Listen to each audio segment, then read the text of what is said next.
গঙ্গাবক্ষে স্নান করে শ্বশুরবাড়ির সাথে সমস্ত সম্পর্কগুলো ত্যাগ দিয়ে দিলাম। চাইলেই ত্যাগ দেওয়া যায়? একটা সম্পর্ক যখন আমরা গড়ি কতই না ভেবেচিন্তে গড়ি, তাই না? যখন আমাদের বিয়ে হয় অনেক দিক থেকে অনেক রকম খোঁজ খবর নিয়ে তবে কিন্তু একটা সম্পর্ক তৈরি করা হয়। অনেক দিক ভেবে অনেক কিছু ভাবনা চিন্তা করে একটা সম্পর্ক তৈরি করা হয়। আর একটা গঙ্গায় একটা ডুব দিলেই কিনা সেই সম্পর্কের সমস্ত কিছু মেয়াদ শেষ করে দেওয়া যায়? এত ইজি? একটা সম্পর্কের মাহাত্ম্য এতটা ঠুনকো যে একটা গঙ্গায় ডুব আর সমস্ত সম্পর্ক বিসর্জন। হ্যালো গাইজ বন্ধুরা, তোমরা কেমন আছো? আশা করছি খুব ভালো আছো। আমিও খুব ভালো আছি। ফাইলস ফ্যামিলিতে নতুন একটা ভিডিওই তোমাদেরকে অনেক অনেক স্বাগত জানাচ্ছি। কাকে নিয়ে ভিডিওটা করছি? ক্রিয়েশন অফ মোয়ের মৌ দিদিভাই এবং কল্লোল দাদাভাই, সাথে আছে ঢুমকি ও সসীম। আমি ভিডিও করার সময় পাইনি, কারণ যেহেতু গামলাকে নিয়ে ভিডিওগুলো করছিলাম, তো এখন আমার মনে হলো এই ভিডিওটা তোমাদের সামনে দেওয়ার প্রয়োজন আছে। কারণ অনেক বড় একটা কথা এই ঢুমকি তার টাইটেলে কিন্তু দিয়েছে দুদিন আগেকার ভিডিওতে। আচ্ছা বন্ধুরা, তোমরা একটা সত্যি কথা বলবে তো, আজকে যদি ওর শ্বশুর বাড়িতে কারোর কিছু হয়, কারোর জানো না কিচ্ছু হয়, কিন্তু হতেই তো পারে, তখন কি ওরা আসবে না ছুটে? তাহলে আজকে যে এই যে বলছে সমস্ত সম্পর্ক ত্যাগ দিয়ে দিল, তাহলে সেই দিনকে এই কথার দাম কোথায় যাবে? তাহলে যেই কথার দামই তুমি দিতে পারবে না, সেই কথা সোশ্যাল মিডিয়ায় এসে বড় গলা করে বলা, ভিউজ কামানো ছাড়া আর কি হতে পারে বন্ধুরা? এবং একটা সম্পর্ককে ঠিক কতবার বিসর্জন দিতে হয় জানি না।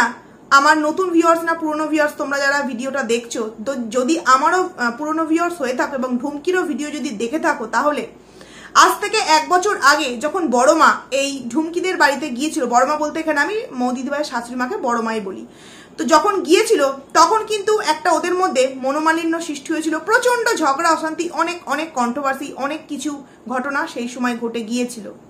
তারপর হঠাৎ করে ঠাকুরগত হয়, ঠাকুরগত হওয়ার পর কিন্তু আবারও সেই ওই ঢুমকিকে ওখান থেকে এখানে আসতে হয়। হ্যাঁ, সে ওখান থেকে এখানে এসে কোনো রকম কোনো কিছু কথাবার্তা বলতে চায়নি মৌ দিদিভাইদের সাথে, অথচ সেই মানুষটার নামে ঝুড়ি ঝুড়ি নিন্দা করে গেছিল, ঝুড়ি ঝুড়ি মিথ্যে কথা বলেছিল যে ঠাকুর যখন গত হয়েছিল তখন নাকি তাকে ওই যেখানে মারা গিয়েছিল সেইখানেই রেখে দেওয়া হয়েছিল, তার বুকের উপর গীতা দেওয়া হয়নি। সেই যখন তার দেহটাকে যখন নিয়ে যাওয়া হয় শ্মশানের দিকে, তখন নাকি সেখানে ছড়া জল পর্যন্ত দেওয়া হয়নি, তীর কাঠি পর্যন্ত জ্বালানো হয়নি। অনেক অনেক ব্লেম কিন্তু দেওয়া হয়। কারণ কি? মৌ দিদিভাই সেই সময় ভিডিও দিত না সেই কটা দিন। কারণ কি? বাড়ির পরিস্থিতি খারাপ। দেখো, মানুষ যখন চলে যায়, বয়স্ক যতই হোক, তবুও তো সে বাড়ির একজন সদস্য ছিল না, চলে গেলে তো কষ্ট হবেই, সেখানে সে ভিডিও দিত না। কিন্তু আমরা কন্ট্রোভার্সি ক্রিয়েটাররা রিকোয়েস্ট করেছিলাম যে মৌদি ভাই তুমি ভিডিও দাও, তোমার নামে নানান রকম ব্লেম দেওয়া হচ্ছে। তারপর সে যথারীতি ভিডিও দেয়। যখন সে ভিডিও দিয়ে আসল ঘটনাগুলো আমাদের সামনে জানায়, তখন ঢুমকি আমাদের সামনে কি বলে যে আমি তো আর এখানে ছিলাম না, আমাকে গ্রামের মানুষ যে ইনফরমেশন দিয়েছে আমি সেটাই তোমাদের সামনে তুলে ধরেছি। ও গ্রামের ইনফরমেশন থেকে যদি এটা জানা যেত যে ঠাকুরকে অন্যরকম ভাবে কিছু একটা করা হয়েছে, তাহলে সেটাকেই তো ও আমাদের সামনে চালাট করতো, তাই তো? গ্রামের লোক যদি এরকমও কিছু বলতো সেটাকেও ও ভিডিওতে বলতো।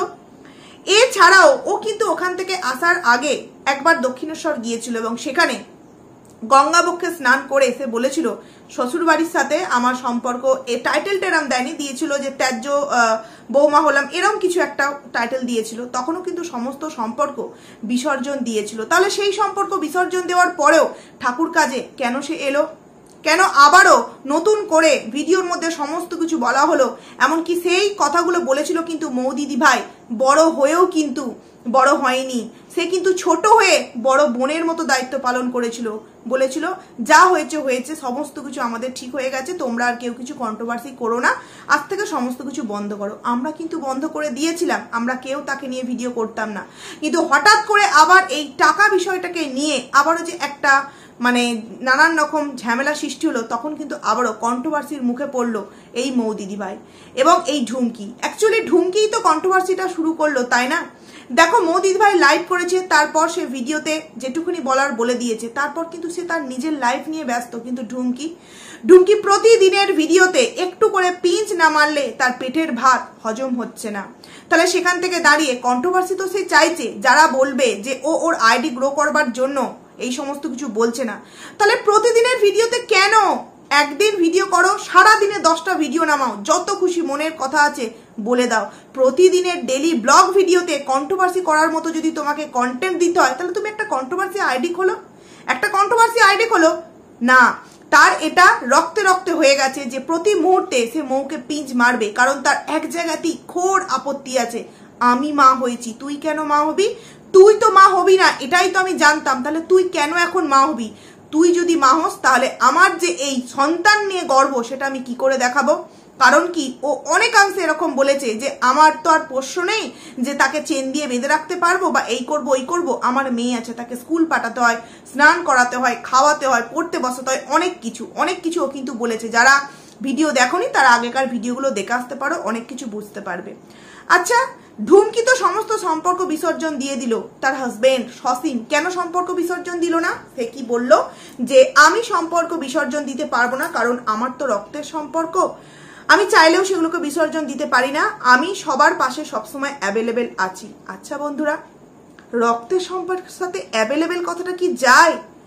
এ কি কোন রকম কোনো কিছু জিনিস নাকি যে অনলাইনে আমরা সার্চ করছি এখন অ্যাভেলেবেল নেই তাই এখন আমরা অর্ডার করতে পারবো না, যখন অ্যাভেলেবেল হবে তখন আমরা অর্ডার করব? এই সম্পর্কটা কি ঠিক সেই রকম সম্পর্ক? না। আজকে সমস্ত সম্পর্ক বিসর্জন হয়ে গেল, কিন্তু সন্তান, বাবা মা, যেই মা জন্ম দিল 9 মাস গর্ভে ধরে, তার সেই সম্পর্ক কি করে বিসর্জন দেবে? কি করে বিসর্জন দেবে? তাই হয়তো সসীম এই কথাটা বলতে পারেনি, কারণ এই কথাটা যদি বলতো তাহলে তো দাও দাও করে ওয়াইটিতে যাকে বলে তাণ্ডব লেগে যেত, যেই কারণে এই কথাটা সে বলতে পারেনি। অথচ সে বউয়ের আঁচলে বাঁধা ড্যাশ হয়ে সমস্ত সম্পর্ক ত্যাগ করলো। কি কারণে? বউ নাকি মানসিক যন্ত্রণায় ভুগছে। তাকে নাকি বিয়ের 8 বছরের মধ্যেই, মেয়ের যখন মেয়ের 8 বছর বয়স, বিয়েও হয়েছে 8 বছর। এই জায়গায় আমি একটুখানি বলে দিতে চাই যে ও বললো বিয়ের 8 বছর প্লাস মেয়ের 8 বছর বয়স, ওর সারাটা জীবন মানে এই 8টা বছর নাকি খুব কষ্টের মধ্যে কাটিয়েছে। আমিও অন্তত এখানটা মেলাতে পারলাম না। 8 বছর যদি মানে বৈবাহিক জীবন হয় তাহলে সেখানে 8 বছরের সন্তান কি করে হয়? হ্যাঁ, অনেকেই আমাকে কমেন্টস করতে পারো যে ফুলসজ্জা রাতেই হয়তো কনসিভ করেছে, সেটা হলেও তো 7 বছর এজ হবে। তার মানে নিজেদের বিয়ে ক বছর হয়েছে সেটাও কিন্তু ও ঠিকঠাক করে আমাদের সামনে বলতে পারে না। অথচ একই কথা রিপিটেডলি বারবার আমাদের সামনে বলে যে ওদের সংসার ভাঙার জন্য নাকি মৌ দিদিভাই দায়ী। আজকে এই সসীম বলল আমাদের বিয়ের 3 মাসের মধ্যে একটা বিষাক্ত জিনিস এসে আমাদের সম্পর্কটাকে এইভাবে তজনজ করে দিল, আমাদের এত এত টাকা শেষ করেছে। মানে ইনডাইরেক্টলি কাকে বোঝালো? মৌ দিদিভাইকে। ডাইরেক্ট যদি কেউ এইভাবে কথাগুলোকে বলে, সেখানে মৌ দিদিভাইয়ের মেয়ে মানে মৌ দিদিভাইয়ের মতো মেয়ে বলে না হজম করছে। বিশ্বাস করো, অন্য বাড়ির বউ হলে কিন্তু এটা হজম করতো না। কারণ এই যে সংসার ভেঙেছে তুমি বারবার বলছো, একটা তো অন্তত দেখাও যে কোন সংসার আমি তোমাদের ভেঙেছি, কোন বাড়া ভাতে তোমাদের আমি ছাই দিয়েছি। বলো কোনটা, কোন পয়েন্টে আমাদের সামনে তুলে ধরতে পেরেছে এই ঢুমকি আর সসীম? এখনো পর্যন্ত একটা পয়েন্টও আমাদের সামনে তুলে ধরতে পেরেছে যে তাদের সংসার ভাঙার জন্য ঠিক এই পার্টিকুলার এই রিজনটা আছে মৌ দিদিভাইয়ের তরফ থেকে? না, ওদের মুখের কথা সেটা নাকি আমাদেরকে বিশ্বাস করতে হবে, এবং মৌ দিদিভাই যেটা বলছে সেটাকে আমরা বিশ্বাস করব না। কেন? দুজনেই তো মুখের কথা বলছে। এছাড়াও তার ব্যবহার, মৌ দিদিভাইয়ের ভিডিও অনেক আগে থেকে আমরা দেখি, সেখান থেকে আমরা অনেকাংশ জানি, অনেকেই জানে যে অ্যাকচুয়ালি কে কি করেছে আর কে কিছু করেনি। বারংবার একটা কথা ওঠে, প্রেগনেন্টের সময় নাকি একটা মেয়েকে ষড়যন্ত্র করে বাড়ি থেকে বের করে দেওয়া হয়েছে। বাড়ির মধ্যে ছিল কে? শাশুড়ি, মৌ দিদিভাই, এরাই ছিল, তাই তো? তাহলে ষড়যন্ত্র করে কে বের করে দিয়েছে? মৌ দিদিভাই। সে ছিল বাড়িতে, একটা বাড়ি, যেই বাড়িটা কিনা শ্বশুর শাশুড়ির নামে, শ্বশুরের নামে, সেই বাড়িটা থেকে সেই বাড়ির বড় বউ বড় ছেলে যদি বের করে দেয়, সেই বাড়ির ছোট ছেলে ছোট বউ বেরিয়ে যাবে। এত ইজি, এত ইজি। এই ঢুমকিকে এতটা সহজ মনে হয় তোমাদের? এতটা সরল মনে হয় যে তাকে বের করে দিল সে চলে যাবে? না, কখনো কিন্তু নয়। সে নিজের সুখ শান্তি বজায় রাখার জন্য সে এক সংসারে থাকতে চায়নি, যেই কারণে সে তার বাবার বাড়িতে বাবার জমি কিনে বাড়ি করে, সেখানেও সংসার করতে না পারার জন্য। কারণ হয়তো সেখানেও মা বাবার সাথে ঝগড়া অশান্তি শুরু হয়ে গেছিল, যেই কারণে নিজেদের সম্পর্কটা ভালো রাখার জন্য সে হাজবেন্ডের সাথে কলকাতায় চলে যেতে বাধ্য হয়েছিল। তাহলে এমন একটা পয়েন্ট এই ঢুমকি দেখাক যে সেইটার জন্য, মানে সেই জিনিসটা তাদের যে ভাঙন হয়েছে তার জন্য মৌ দিদিভাই দায়ী। একটা কিছু কি দেখাতে পারবে বন্ধুরা? দেখাতে পারবে না। কিন্তু প্রতিনিয়ত তাকে ঠেস মেরে নানান রকম কথা বলে যাচ্ছে। কারণ কি, ওই যে একটা জায়গা, মৌ দিদিভাইয়ের এখন একটা IVF যে ট্রিটমেন্ট চলবে, প্রেগনেন্সি একটা সময় চলবে, সেখানে মৌ দিদিভাইকে দুর্বল করা, মনের দিক দিয়ে ভেঙে চুরমার করে দেওয়া। কিন্তু পারবে কি? আজকে এত জ্বলন কি কারণে ঢুমকির? শুধুমাত্র তার বেবি হওয়ার সময় শাশুড়ি যেহেতু পাশে ছিল না, কেন মোয়ের বেবি হওয়ার সময় পাশে তার শাশুড়ি থাকবে? আচ্ছা বন্ধুরা, একটা কথা বলো তো, মোয়ের কি সামর্থ্য নেই, মৌদিত ভাইয়ের কি সামর্থ্য নেই একটা কাজের লোক রেখে তার কাছে তার ট্রিটমেন্ট করাবার? নিশ্চয়ই আছে, চেষ্টা করলেই পারবে। দেখো, না থাকলেও কিন্তু পারা যায়, চেষ্টা করলে অনেক কিছু পারা যায়। আর অনেক সময় কিন্তু এটাও হয়, দেখবে ভগবান যদি চায় না, অনেক কিছুই কিন্তু মিরাক্কেল হয়ে যায়। হতেও পারে মৌদিত ভাইয়ের জীবনে মিরাক্কেল।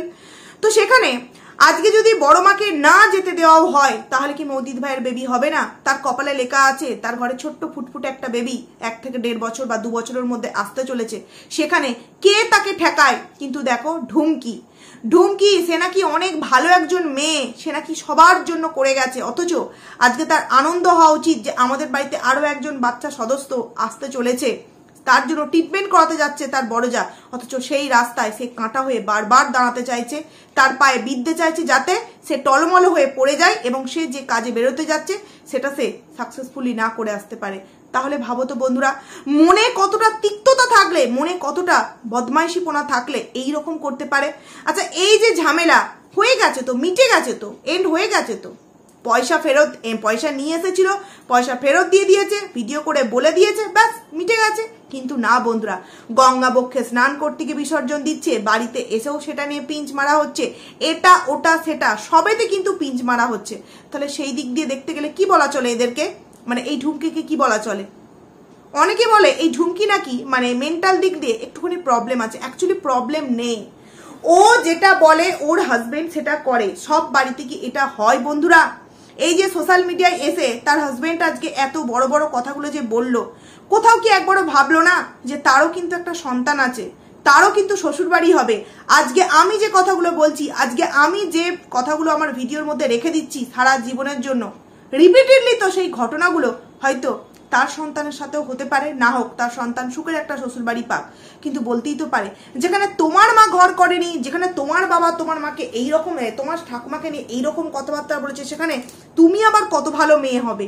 সেখান থেকে কথাগুলো বলার আগে, যেখানে ওই বারবার বলে যে আমার মেয়ের একটা ভবিষ্যৎ আছে, আমার মেয়ের একটা লাইফ আছে, সেখানে বারবার কন্ট্রোভার্সি ক্রিয়েটাররা তাকে নিয়ে কন্ট্রোভার্সি করছে বলে তার মেয়ের লাইফটাই গ্রোথ হতে নাকি অনেক কিছু বাধা দিচ্ছে, ও নিজের ভিডিওতেই বলেছে।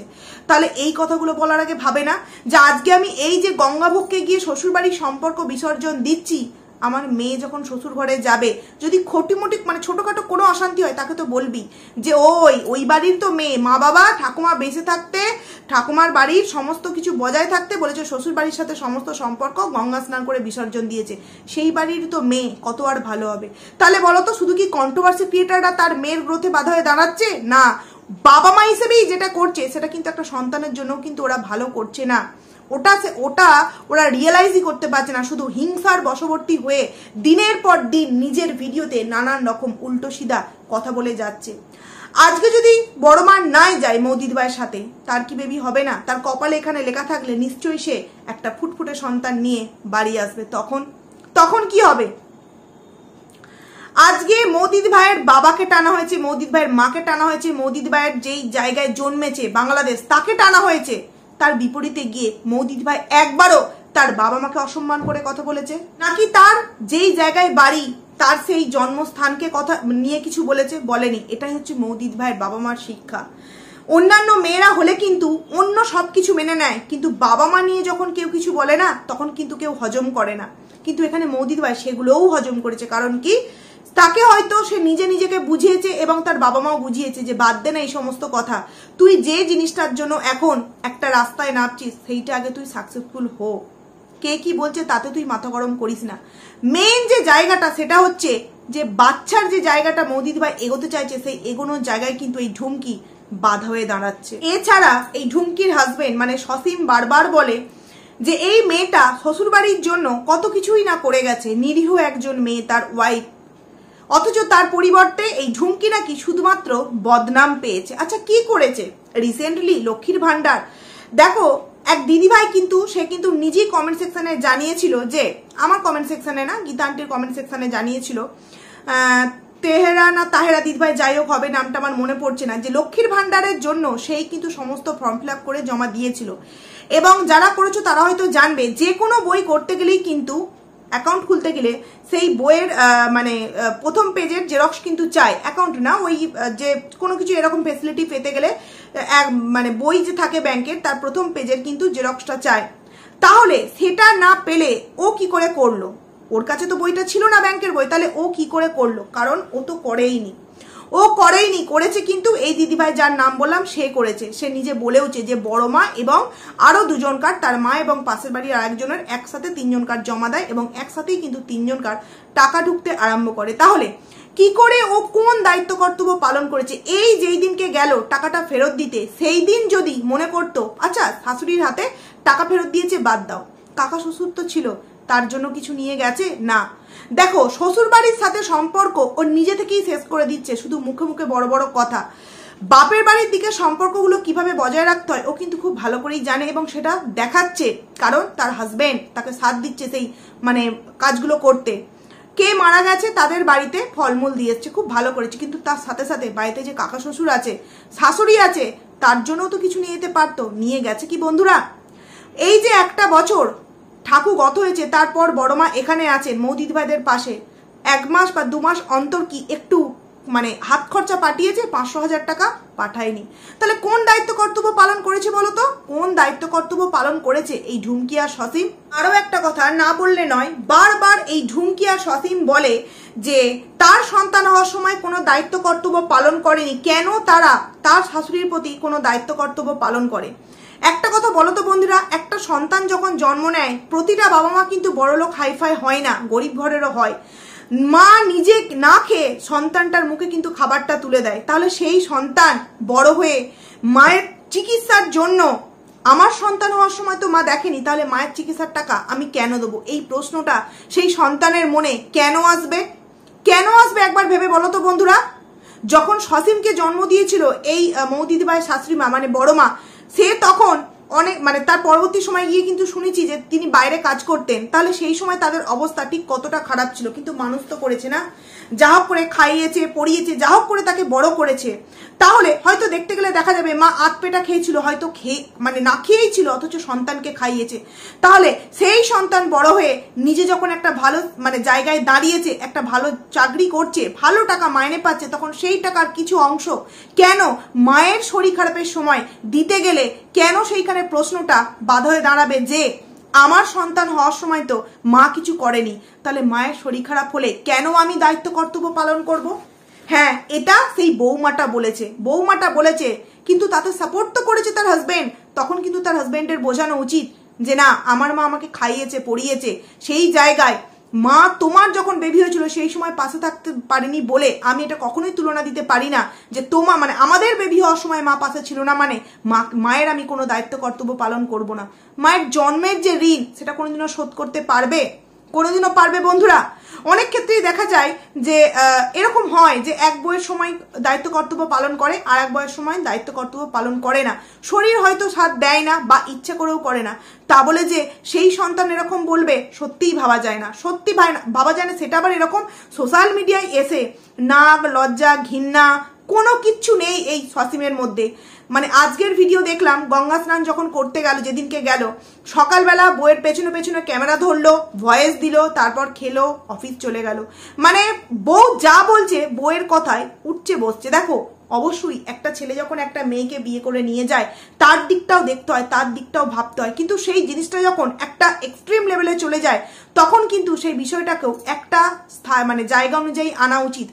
আজকে যেই বউটার প্রতিটা কথায় হ্যাঁতে হ্যাঁ হ্যাঁতে হ্যাঁ হ্যাঁতে হ্যাঁ, তার প্রতিটা নোংরা কাজকে যখন সাপোর্ট করছে তখন তারও কিন্তু দুর্দিন ঘনিয়ে আসছে। কারণ ওই বউয়ের প্রতি সাপোর্ট দিয়ে দিয়ে বউ এমন একদিন মাথায় উঠে নাচবে যেই জিনিসটাকে হয়তো সেই স্বামীটা আর তখন সেই বয়সে গিয়ে মেনে নিতে পারবে না, আর তখনই কিন্তু সম্পর্কের মধ্যে খুব তাড়াতাড়ি একটা ভাঙন তৈরি হয়ে যায়।